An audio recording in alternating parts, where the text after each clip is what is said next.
আসসালামু আলাইকুম প্রিয় দর্শক। অন্নমঞ্চের আমাদের আজকের আলোচনায় অতিথি হিসেবে আছেন যমুনার সামনে গতকাল রাত থেকে যা ঘটছে তা শুধু একটা হত্যাকাণ্ডের বিচারের দাবি বলে মনে হচ্ছে আপনার কাছে? আমার মনে হচ্ছে না।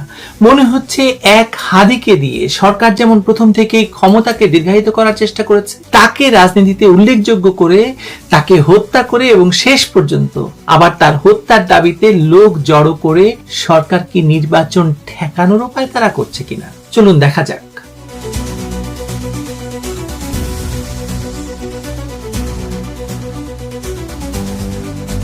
হাদি প্রসঙ্গ তো শেষ হয়ে যাওয়ার কথা, কারণ তার ভাইকে যুক্তরাজ্যে নিয়োগ দেওয়া হয়েছে, তার স্ত্রীকে ফ্ল্যাট দেওয়া হয়েছে এবং হাদির জন্য যা যা করার দরকার তা তো করা হয়ে গেছে। ইনকিলাব মঞ্চের নেতাকর্মীরা শান্তিপূর্ণ অবস্থান করছিলেন শহীদ ওসমান হাদির হত্যার সুষ্ঠু বিচার এবং জাতিসংঘের তত্ত্বাবধানে নিরপেক্ষ তদন্তের দাবিতে। কিন্তু আজ শুক্রবার প্রধান উপদেষ্টার দপ্তরের নির্দেশে পুলিশ লাঠিচার্জ, টিয়ার গ্যাস, সাউন্ড গ্রেনেড ছুড়ে তাদের ছত্রভঙ্গ করে। কয়েকজন আহত, পরিস্থিতি উত্তপ্ত, শোনা যাচ্ছে একজন গুলিবিদ্ধ, জুমা নামের কাউকে হেনস্থা। এই হামলার পর প্রশ্নটা উঠতেই পারে যে হাদিকে সৃষ্টি করেছে সরকার, হাদিকে হত্যা করেছে সরকার এবং এখন হাদির বিচারের অজুহাতে নির্বাচনও ঠেকাতে চাইছে কি সরকার? একটু পেছনের দিকে তাকালে সমীকরণটা খুব অদ্ভুত এবং নিষ্ঠুর মনে হবে। এই সরকারই কিন্তু হাদিকে শহীদ বা জাতীয় বীরের মর্যাদায় আসীন করেছিল। তাকে রাষ্ট্রীয় মর্যাদা দাফন করা হয়েছে, জাতীয় কবি নজরুল ইসলামের কবরের পাশে তাকে জায়গা দেওয়া হয়েছে। অর্থাৎ হাদিকে আইকন হিসেবে সৃষ্টি করার পেছনে সরকারের একটা প্রচ্ছন্ন হাত, সম্মতি ছিল। শুধু তাই না, এটা প্রকাশ্য ছিল এবং এটা নিয়ে কোনো রাগঢাক ছিল না। অথচ আজ যখন সেই হাদির পরিবার এবং তার অনুসারীরা বিচারের দাবিতে রাস্তায় নামলো, তখন তাদের উপর নেমে এসেছে রাষ্ট্রের নির্দেশে হামলা। খুব ঠান্ডা মাথায় ভাবলে এটা ভয়ঙ্কর প্যাটার্ন চোখে পড়বে আপনার। আমরা জানি যে হাদিকে সৃষ্টি করেছে সরকার, পরিস্থিতির মার প্যাচে হাদিকে বলি হতে হয়েছে, আর এখন সেই হাদি হত্যার বিচার চাওয়া মানুষগুলোর উপর চড়াও হয়ে সরকার দেশে একটা অস্থিতিশীল পরিবেশ সৃষ্টি করতে চাইছে। এবং কেন সৃষ্টি করতে চাইছে? উত্তরটা সম্ভবত 12ই ফেব্রুয়ারি নির্বাচনের তারিখের মধ্যে লুকিয়ে আছে, যা আমরা দীর্ঘদিন ধরে বলে আসছি যে সরকার নির্বাচন চায় না। গ্রামের চায়ের দোকানের সেই সাধারণ মানুষের কথা ভাবুন। সে দেখছে নির্বাচনের নাম গন্ধ নেই, অথচ সরকার বলছে ইতিহাসের শ্রেষ্ঠ নির্বাচন হবে। প্রধান রাজনৈতিক শক্তিগুলো মাঠের বাইরে, মাঠ ঠিক তেমন গরম নয়, মানুষ ধরে নিয়েছে এটা একটা ভাগাভাগি নির্বাচন হবে। কিন্তু সরকার বা তার পেছনের কুশীলবরা সম্ভবত সেই ভাগাভাগিতেও সন্তুষ্ট হতে পারছে না, অথবা তাদের ক্ষমতার মেয়াদ আরো দীর্ঘায়িত করার প্রয়োজন অনুভব করছে। আর নির্বাচন পেছানো বা ভণ্ডুল করার সবচেয়ে বড় মোক্ষম অস্ত্র কি বলুন তো? আইন শৃঙ্খলা পরিস্থিতির অবনতি, আরো কিছু লাশ। যমুনার সামনে ইনকিলাব মঞ্চের নেতা কর্মীদের উপর পুলিশের হামলাটা আসলে সে কারণেই। তারা তো কোনো সহিংসতা করছিল না, হাদির স্ত্রী, পরিবার এবং সহযোদ্ধারা শান্তিপূর্ণভাবে অবস্থান নিয়েছিল বলে তারা বলছে। তাদের দাবিটাও খুব পরিষ্কার, জাতিসংঘের তত্ত্বাবধানে তদন্ত। সরকার যদি স্বচ্ছ হতো তবে এই দাবি মেনে নিতে বা অন্তত আলোচনার টেবিলে বসতে বাধা কোথায় ছিল? ঠিক আছে, হাদির জন্য তো পুরস্কার যা দেওয়ার সব দেওয়া হয়ে গেছে, যেমন জুলাই সন্ত্রাসীদের জন্য পুরস্কার যা দেওয়ার তা তো দেওয়াই হয়ে গেছে। কিন্তু না, আলোচনার বদলে এলো কি লাঠিচার্জ, টিয়ার গ্যাস, সাউন্ড গ্রেনেড। তাও আবার অভিযোগ উঠছে যে খোদ প্রধান উপদেষ্টার দপ্তরের নির্দেশে এই অ্যাকশন নেওয়া হয়েছে। এর মানে কি এই নয় যে সরকার চাইছে না এই ঘটনাগুলো শান্ত হোক, পরিস্থিতি শান্ত হোক? সরকার কি চাইছে না যে এই আন্দোলনটা আরো স্ফুলিঙ্গ অবস্থায় চলে যাক, আরো ভয়াবহ হয়ে উঠুক? সরকার তো তাই চাইছে বলে মনে হয়। দেশে এখন নির্বাচনের পরিবেশ নেই বলার সুযোগ খুঁজছে না সরকার? আপনার কি মনে হয় তা না? ইনকিলাব মঞ্চের মুখপাত্র শরীফ যখন বলেন হাদি হত্যার 50 দিন পেরিয়ে গেলেও বিচারের কোনো অগ্রগতি নেই, তখন সেটা কেবল তাদের ক্ষোভ নয়, রাষ্ট্রের বিচারহীনতার সংস্কৃতির প্রতি আঙুল তুলছে তারা। 11 জনকে গ্রেপ্তার করা হয়েছে ঠিকই, কিন্তু মূল হোতারা ধরা ছোঁয়ার বাইরে। কিন্তু এই যে ধরি মাছ না ছুঁই পানি অবস্থা, এটা কি ইচ্ছাকৃত? বিচার ঝুলিয়ে রেখে, রাজপথ উত্তপ্ত রেখে একটা ভীতিকর পরিস্থিতি তৈরি করা কোন সুদূর প্রসারী নীল নকশা কিনা? এরকম প্রশ্ন কিন্তু সরকার ঘনিষ্ঠ বিদেশি সাংবাদিক, বিদেশি ইউটিউবাররা প্রশ্ন তুলেছেন এবং আপনি সেটা ফেলে দিতে পারবেন না। সরকারের ভেতরে এবং বাইরে কিছু প্রভাবশালী ব্যক্তি নাকি, যারা অফিসিয়াল পদে না থেকেও ছড়ি ঘোরাচ্ছেন, তাদের ক্ষমতা খর্ব করার যে দাবি উঠেছিল তা এখন আরো প্রাসঙ্গিক মনে করছেন এবং সেই সাংবাদিক প্রশ্ন তুলেছেন যে এদেরকে না সরালে নির্বাচন হবে না, তারা হতে দেবে না। এই অদৃশ্য হাতগুলোই নাকি হয়তো এরাই হাদিকে ইস্যু করে বা ইস্যু হিসেবে ব্যবহার করে ঘোলা পানিতে মাছ শিকার করতে চাইছে, এটা ভুল কথা। ঘোলা পানি নয়, পানি পরিষ্কার, সবকিছুই পরিষ্কার। এক হাদিকে দিয়ে আবেগের রাজনীতি উস্কে দেওয়া হয়েছিল, আবার সেই আবেগের আগুন নেভাতে গিয়ে বল প্রয়োগের মাধ্যমে সংঘাত তৈরি করা হচ্ছে। দিন শেষে লাভবান হচ্ছে কারা? যারা নির্বাচন চায় না তারা। এবং নির্বাচন কেন চায় না সরকার, তা তো আপনি বুঝতেই পারছেন। প্রধান রাজনৈতিক দলকে নির্বাচনের বাইরে রেখে একটা কৃত্রিম নির্বাচন আয়োজনের চেষ্টা এমনিতেই জনমনে কোনো আস্থা তৈরি করতে পারছে না। তার উপর নির্বাচনের মাত্র এই এক সপ্তাহ নেই, এই ধরনের পুলিশি অ্যাকশন সরকারের গণতান্ত্রিক মুখোশটা একেবারে খসিয়ে দিয়েছে। যে সরকার ছাত্র জনতার আন্দোলনের ফসল বলে দাবি করা হয়, সেই সরকারই যখন আন্দোলনকারীদের উপর সাউন্ড গ্রেনেড মারে, তখন বুঝতে বাকি থাকে না যে ক্ষমতার চরিত্র বদলায় না, কেবল চেহারা বদলায়। এখন সবচেয়ে বড় আশঙ্কার জায়গা হলো এই সংঘাত কি এখানে থামবে? ইনকিলাব মঞ্চ ঘোষণা দিয়েছে বিচার না পাওয়া পর্যন্ত তারা সরবে না। অন্যদিকে সরকারও হার্ডলাইনের ইঙ্গিত দিয়েছে। এই মুখোমুখি অবস্থানে যদি আরো কোনো প্রাণহানি ঘটে বা পরিস্থিতি নিয়ন্ত্রণের বাইরে চলে যায়, তবে 12ই ফেব্রুয়ারির নির্বাচন তো সম্ভব হবে না, যে কথা আমরা সবসময় বলছি। নাকি তখন জাতির সামনে এসে সরকার প্রধান অসহায় ভঙ্গিতে বলবেন দেশের স্বার্থে, নিরাপত্তার স্বার্থে নির্বাচন স্থগিত করা হলো। শাসকরা যখন ক্ষমতা দীর্ঘায়িত করতে চায়, তখন নিজেরাই সংকট তৈরি করে। ওসমান হাদি এখন আর কেবল একজন ব্যক্তি নন, তিনি ক্ষমতার রাজনীতির নির্মম শিকার বলতে পারেন, বলিও বলতে পারেন। তাকে ব্যবহার করা হয়েছে আবেগের বারুদ হিসাবে, এখন আবার তাকে ব্যবহার করা হচ্ছে সংঘাতের উপলক্ষ হিসাবে। এক হাদিকে কেন্দ্র করে যে আগুন যমুনার সামনে শুরু করেছিলেন ডক্টর ইউনূস নিজে, এবং সেই আগুন এখন আবার জ্বলছে। সেই আগুনের ধোঁয়ায় নির্বাচনের ব্যালট বাক্স দেখা যাচ্ছে না চোখে। সাধারণ মানুষ দর্শক হয়ে দেখছে আর ভাবছে এ কোন নাটকের মঞ্চায়ন হচ্ছে ভাই, যার শেষ অঙ্কে গণতন্ত্রের মৃত্যু লেখা আছে। সরকার কি তবে এক হাদি দিয়ে পুরো নির্বাচন প্রক্রিয়াকে একেবারে বানচাল করে দিতে চাইছে? সময় খুব কম, কিন্তু উত্তরটা পরিষ্কার হয়ে উঠছে ক্রমশ। সেটা খুব সুখকর নয়। আমি যে কথা বারবার প্রথম থেকে বলেছি, নির্বাচন হবে না, হতে দেওয়া হবে না, সুতরাং আমার জায়গা থেকে আমি সরিনি, এবং সেটা দেখতে পাচ্ছি আমি। পুরো ঘটনা প্রবাহ দেখলে হাদির রক্ত এখন রাজনৈতিক অস্ত্র বানানোর চেষ্টা হচ্ছে। সরকারের দায়িত্ব ছিল তাকে রক্ষা করা, তার হত্যাকাণ্ডের বিচার করা, কিন্তু এখন ইস্যু দিয়ে নির্বাচনের পথ রুদ্ধ করার বন্ধ করার চেষ্টা চলছে। উত্তরটা পরিষ্কার না হলে গণতন্ত্রের ভবিষ্যৎ আরো অন্ধকার। পরিস্থিতি এখন উত্তপ্ত, পরবর্তী কর্মসূচি ঘোষণা হতে পারে। দেশের রাজনীতি কোন দিকে যাবে সেটা এখন সবচেয়ে বড় প্রশ্ন। এই প্রশ্নের উত্তর খুঁজবো বারবার। দেখা হবে আবারও। ওয়াকারুজ্জামান কার কথা মেনে চলছেন, ওয়াকার তার বাহিনীকে কার কথা মেনে পরিচালনা করাতে চাচ্ছেন, তার উপর নির্ভর করছে। ওই যে তারেক রহমান বলছেন তাহাজ্জুদ পড়ে চলে যাবেন, আরেকজন বলছেন ফজর পড়ে চলে যাবেন। কারা যে শেষ পর্যন্ত কেন্দ্র পাহারা দিয়ে ভোটের ফলাফলটা তাদের পক্ষে নিয়ে আসতে পারবেন, এই পুরোটাই হয়তোবা নির্ভর করবে ওয়াকারুজ্জামান কোন দিকে তার বাহিনীকে পরিচালনা করতে পারছেন বা করতে চাইছেন। আমরা সকলেই জানি বাংলাদেশের সেনাপ্রধান জেনারেল ওয়াকারুজ্জামান বড় বড় কথা বলতে বড্ড ভালোবাসেন। যা তিনি পারবেন না তার দায়িত্ব নিয়ে নিতে তাঁর জুড়ি মেলা ভার। 2024-এর 5ই আগস্টে আমরা প্রথম দেখলাম যে সেনাপ্রধান ওয়াকারুজ্জামান জনসমক্ষে বেরিয়ে এসে বললেন তিনি আমাদের জানমালের সব দায়িত্ব নিয়ে নিয়েছেন, কাজেই আমাদের আর চিন্তার কোনো কারণ নাই। এরপর দমকে দমকে উনি অনেক কথা বলেছেন। তিনি বলেছিলেন 2025-এর ডিসেম্বরের মধ্যে নির্বাচন হতে হবে। তিনি বলেছিলেন মব ভায়োলেন্সে জিরো টলারেন্স, কোনোভাবেই সেনাবাহিনী কোনো রকম বিশৃঙ্খলা সহ্য করবে না। কয়েক দফা দমকে দমকেই বলেছেন। 2024-এ কয়েক দফা বলেছেন, 2025-এ ফেব্রুয়ারিতে, মেতে, জুনে বেরিয়ে এমন নানা রকম কথা বলেছেন। তারপর তার বাহিনীর অন্য জেনারেলেরাও সংবাদ মাধ্যমের সামনে এসে এসব বলেছে বটে, কিন্তু সেনাবাহিনীর দশা হয়েছে এমন করুণ বাংলাদেশে যে এক প্লাটুন সৈন্য নিয়ে গিয়েও ভুয়া ভুয়া তারা দিলে তারা লেজ গুটিয়ে পালিয়ে যান। শুধুমাত্র ধানমন্ডি 32 নাম্বার থেকে তাই নয়, মনে করে দেখুন গাজীপুরে ওই যে ইসরায়েল বিরোধী আন্দোলন এমন ছড়িয়ে পড়লো যে একটা বাটা, পিৎজা হাট এসব লুটপাটের এক চরম উৎসব শুরু হলো, তখনও কিন্তু ছবি বেরিয়েছিল যে সেনাবাহিনী এক কোণে চুপচাপ লুকিয়ে আছে।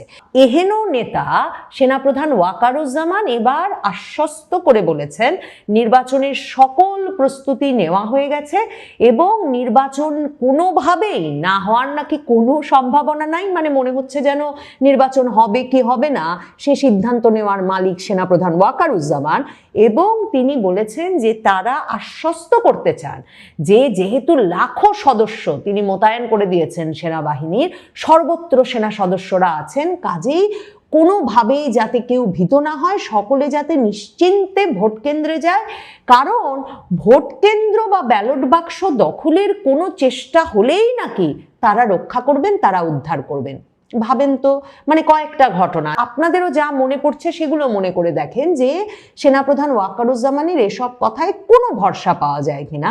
কারণ মনে করে দেখেন 2024-এর আগস্টে 5ই আগস্ট যখন উন্মত্ত জনতা হবিগঞ্জের বানিয়াচং থানায় গিয়ে পুলিশ পিটিয়ে মারবেই মারবে এই সিদ্ধান্ত নিয়ে মব তৈরি করলো, খবর বেরিয়ে এলো সেনাবাহিনী তখন সেখানে এক হিন্দু পুলিশ অফিসারকে মবের হাতে, উন্মত্ত বিক্ষুব্ধ জনতার হাতে তুলে দিয়ে অন্যদের বাঁচিয়ে নিয়ে এলো। তাহলে ব্যালট বাক্স যখন উদ্ধার করতে হবে, রক্ষা করতে হবে, কোনো কেন্দ্র যদি মব বা উচ্ছৃঙ্খল বিক্ষুব্ধ জনতা বা কোনো একটি রাজনৈতিক পক্ষের জনতা ব্যালট বাক্স দখল করতে চায় বা ভোট কেন্দ্র দখল করতে চায়, তখন কি সেনাবাহিনী দু একজন নির্বাচনের কর্মকর্তাকে তাদের হাতে তুলে দিয়ে শান্ত করে পিটিয়ে মারার জন্য রেখে এসে ব্যালট বাক্স উদ্ধার করে আনবেন? মানে ঠিক কি প্রক্রিয়ায় সেনাবাহিনী উদ্ধার করতে পারবেন বা পেরেছেন যে কারণে সেনাপ্রধান ওয়াকারুজ্জামানের উপর আস্থা রাখতে হবে?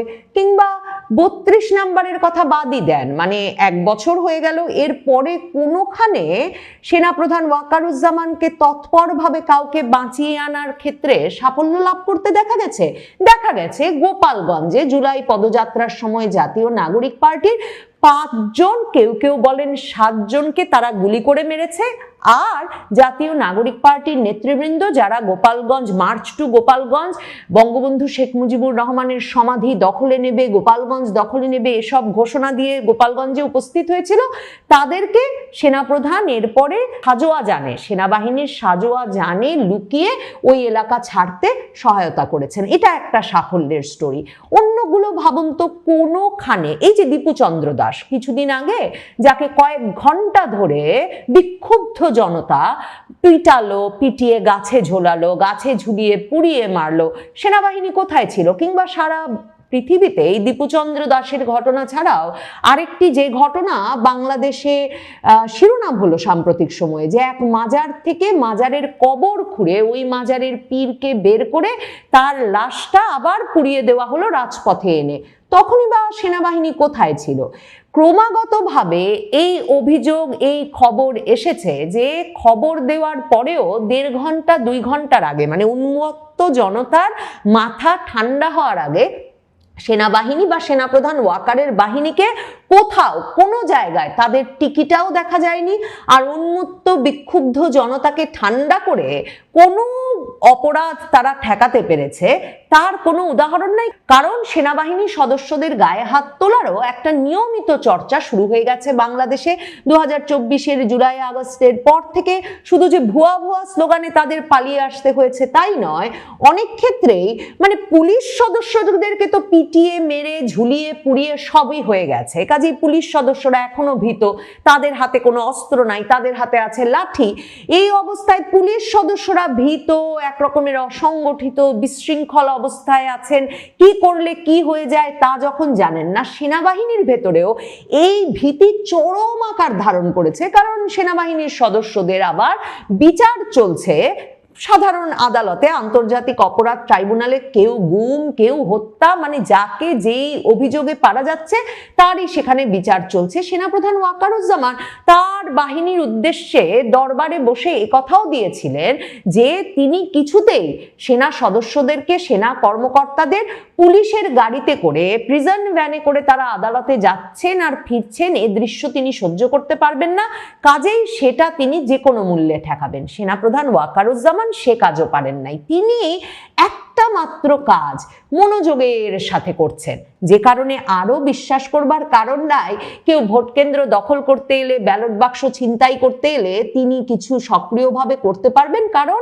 তিনি 2024-এর 5ই আগস্ট যেমন জামায়াতে ইসলামীর আমিরকে তখন দলটি নিষিদ্ধ, একটা বাংলাদেশের মূলধারা দল হিসেবে স্বীকৃতি দিয়ে জামায়াতে ইসলামীর আমির মামুনুল ইসলাম, হেফাজতে ইসলামের এদেরকে সেনা প্রধানের দফতরে নিয়ে এলেন, অন্তর্বর্তী সরকার গঠনের একটা শক্তিশালী পক্ষে পরিণত করলেন।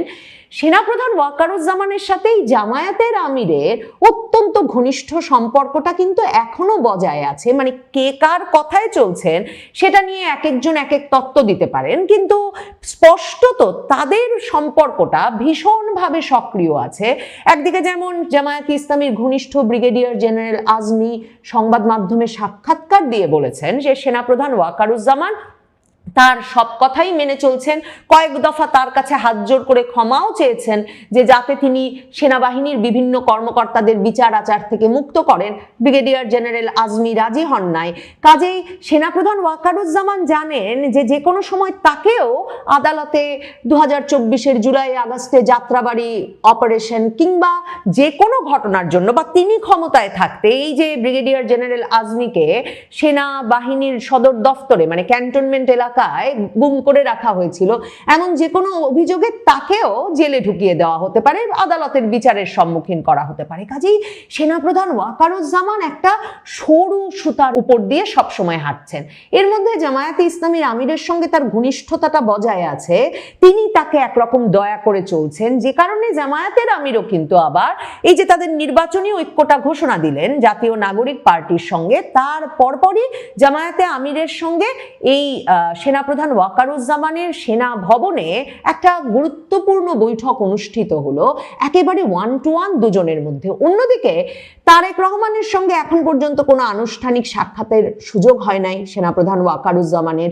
তারেক রহমানের দেশে আসাটাকে ত্বরান্বিত করতে মির্জা ফখরুল ইসলাম আলমগীর দিনের পর দিন সেনাপ্রধান ওয়াকারের সাক্ষাৎ চেয়েছেন, কোনো সাক্ষাৎ পান নাই। কাজে এখন হিসাব মেলান যে যদি ভোট কেন্দ্রের সামনে কোনো সমস্যা হয় তাহলে সেনাপ্রধান ওয়াকারুজ্জামান কোন পক্ষে দাঁড়াবেন তার বাহিনী নিয়ে, এবং হিসাব মিলিয়ে দেখুন যে 2024-এর আগস্টের পর থেকে তার সেনাবাহিনী কোন পক্ষে দাঁড়িয়েছে, মবের পক্ষে না মবের বিপক্ষে, উচ্ছৃঙ্খল জনতার পক্ষে না উচ্ছৃঙ্খল জনতার বিপক্ষে, সাধারণ জনগণের নিরাপত্তা নিশ্চিতে নাকি সাধারণ জনগণের নিরাপত্তাকে একেবারে নস্যাৎ করে দিয়ে বাংলাদেশের আইন শৃঙ্খলা রক্ষা পরিস্থিতিকে মানে ইতিহাসের মধ্যে সবচেয়ে ভলাটাইল, সবচেয়ে একরকমের দুর্গত পরিস্থিতিতে নিয়ে যেতে কোন দিকে কাজ করেছেন সেনাপ্রধান ওয়াকারুজ্জামান। কাজেই ভাববার কোনো কারণ আছে? সেনাপ্রধান ওয়াকারুজ্জামান যখন বলছেন সুষ্ঠু নির্বাচনের স্বার্থে নির্বাচনের সঙ্গে সংশ্লিষ্ট অসামরিক প্রশাসন ও আইন শৃঙ্খলা রক্ষা বাহিনীকে যে কোনো প্রয়োজনে বাংলাদেশ সেনাবাহিনী যে কোনো সহযোগিতা দিতে প্রস্তুত, এখনো তার 1 লাখ সৈন্য সারা বাংলাদেশে কিন্তু মোতায়েন হয়ে গেছে। কিন্তু আজকেও যদি মানে 1 লাখ সৈন্য যে মোতায়েন থাকবে সারা বাংলাদেশে, এবং সেনাপ্রধান ওয়াকারুজ্জামান গলা ফুলিয়ে বলেছেন যে এবার প্রয়োজনে সরকারি প্রশাসন যদি তাদেরকে গাড়ি দিতে না পারে, সেনাবাহিনী নিজে খরচ করে গাড়ি সংগ্রহ করে তারা সারা বাংলাদেশে টহল দেবে যাতে জনগণ নিরাপদ বোধ করে, এবং 1 লাখ সৈন্যের একটিও কম মোতায়েন নাই। এখন নির্বাচনের দিন যতজন মোতায়েন থাকবেন এখনো ততজন মোতায়েন আছে। কিন্তু এখনো যদি সংবাদপত্রের দিকে তাকান তাহলে দেখবেন যে আজকেও বাংলাদেশে শুধুমাত্র যে যমুনার সামনে ব্যাপক মানে আন্দোলন হয়েছে সরকারি কর্মকর্তাদের নামে, হাদির বিচারের দাবিতে আরেক আন্দোলন চলছে যমুনার সামনে লাগাতার অবস্থান, সেগুলোই শুধু নয়, টেকনাফে বিএনপি প্রার্থীর প্রচারণায় গুলিবর্ষণ হয়েছে, কিশোরী শিশুসহ আহত হয়েছে 5। এছাড়া বিভিন্ন জায়গায় ক্রমাগতভাবে গত কিছুদিনে গুলির ঘটনা ঘটেছে, অস্ত্রবাজির ঘটনা ঘটেছে। সপ্তাহখানেক আগে বিএনপি সমর্থকেরা জামায়াতের এক নেতাকে ইট দিয়ে মাথা থেতলে খুন করেছেন একটা নির্বাচনী সমাবেশের ভেতরেই। তো তাহলে এই যখন পরিস্থিতি, তখন মানে 12 তারিখে কি স্পেশাল মানে নিরাপত্তাটা দিতে পারবেন ওয়াকারুজ্জামান? কারণ মনে রাখতে হবে যে 1 লক্ষ সৈন্য বা 1 লক্ষ সেনা সদস্য বাংলাদেশের নির্বাচন পরিচালনায় কাজ করছেন বটে, কিন্তু বাংলাদেশে ভোট কেন্দ্রের সংখ্যা কিন্তু 42,000-এর বেশি। তো তাহলে প্রায় 43,000 ভোট কেন্দ্রে 1 লক্ষ সৈন্য কাজ করছেন, সেনাবাহিনীর সদস্য। তার মানে এক একটা কেন্দ্রে কিন্তু জামায়াতে ইসলামী যেমনটা চেয়েছিল পাঁচজন সেনা সদস্য থাকছেন না। তার মানে এক একটা কেন্দ্রে হয়তো 2 জন করে থাকতে পারবেন, কারণ সকলে তো আর ভোট কেন্দ্রই পাহারা দেবেন না, আরো নানা ডিউটিতে তো বেসামরিক প্রশাসনকে সাহায্য করতে তারা কাজে লাগবেন। কিন্তু খুব উল্লেখযোগ্য ঘটনা হচ্ছে, অন্য প্রতিবার ম্যাজিস্ট্রেসি পাওয়ার কিন্তু সেনাবাহিনীকে দেওয়া হয় নাই। স্ট্রাইকিং ফোর্স হিসেবে, মানে বেসামরিক প্রশাসন নির্দেশনা দিলে তারা এগিয়ে আসবেন, এই এখতিয়ার দিয়ে সেনাবাহিনীকে ভোট কেন্দ্র থেকে বেশ দূরে রাখা হতো এবং 42,000 থেকে 45,000 সেনা সদস্য মোতায়েন থাকতেন। এবার দ্বিগুণ মোতায়েন করা হয়েছে এবং এই দ্বিগুণ সদস্যরা নাকি ভোট কেন্দ্রের আঙিনা পর্যন্ত থাকতে পারবেন। তার মানে তারা কিন্তু ওয়াকারুজ্জামান কার কথা মেনে চলছেন, ওয়াকার তার বাহিনীকে কার কথা মেনে পরিচালনা করাতে চাচ্ছেন তার উপর নির্ভর করছে। ওই যে তারেক রহমান বলছেন তাহাজ্জুদ পড়ে চলে যাবেন, আরেকজন বলছেন ফজর পড়ে চলে যাবেন। কারা যে শেষ পর্যন্ত কেন্দ্র পাহারা দিয়ে ভোটের ফলাফলটা তাদের পক্ষে নিয়ে আসতে পারবেন, এই পুরোটাই হয়তোবা নির্ভর করবে ওয়াকারুজ্জামান কোন দিকে তার বাহিনীকে পরিচালনা করতে পারছেন বা করতে চাইছেন। গত কয়েক মাসের হিসাব নিকাশ নিলে এটা বুঝতে বাকি থাকে না যে ওয়াকারুজ্জামানরা কার পক্ষে কাজ করছেন। তো তাহলে সেটা যদি হয়, তাহলে 1 লক্ষ সৈন্য বাংলাদেশে এখন থেকে মোতায়েন আছে এবং সেনাপ্রধান ওয়াকারুজ্জামান এবং সেনা সদর থেকে আরেকজন যিনি ব্রিফিং করেছেন সেনাবাহিনীর প্রস্তুতি নিয়ে, জেনারেল দেওয়ান মোহাম্মদ মঞ্জুর, ব্রিগেডিয়ার জেনারেল দেওয়ান মোহাম্মদ মঞ্জুর হোসেন, তারা যে বলছেন যে সব রকম সহায়তা করতে তারা প্রস্তুত, তাই নয় নির্বাচন পরবর্তী সহিংসতা ঠেকাতেও সেনাবাহিনী গুরুত্বপূর্ণ ভূমিকা রাখতে প্রস্তুত এবং নিয়মিত টহল, যৌথ অভিযান, চেকপোস্টের মাধ্যমে সারা দেশে সেনাবাহিনীর নজরদারি বাড়ানো হয়েছে এবং নির্বাচনের পরে কবে সেনাবাহিনী ব্যারাকে ফিরে যাবে এটা এখনো তারা নিশ্চিত করে বলতে পারছেন না। কবে 1 লাখ সৈন্য থেকে সৈন্য কমিয়ে আনা হবে, মানে এতদিন পর্যন্ত 30,000-এর মতো নিয়োগ ছিল, সেই স্বাভাবিক পরিস্থিতিতে আনা যাবে সেটাও তারা বলছেন না। তাতে অত্যন্ত গুরুত্বপূর্ণ হয়ে ওঠে সেনাপ্রধান ওয়াকারুজ্জামান কার পক্ষে খেলছেন সেই বিষয়টা।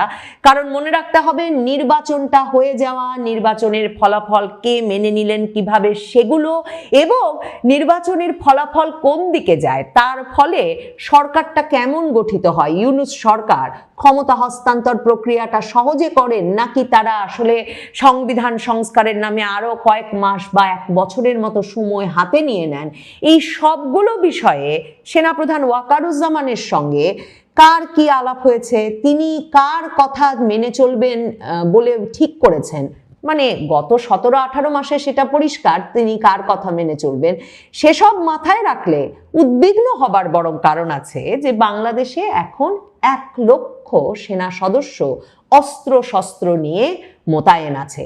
তারা আপনার আমার ভোট কেন্দ্রে যাওয়ার পথ নিরাপদ করতে কোনো ভূমিকা রাখতে পারবেন ভাবার কোনো কারণ নাই।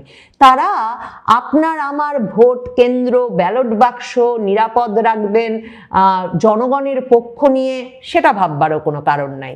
কাজে কোন পক্ষে শেষ পর্যন্ত নির্বাচনে তারা খেলেন সেটা দেখবার জন্য যেমন অপেক্ষা করতে হবে, নিশ্চিতভাবেই জনগণের পক্ষে তারা খেলবেন না সে সিদ্ধান্তে পৌঁছতেও অসুবিধা হওয়ার কিছু নাই।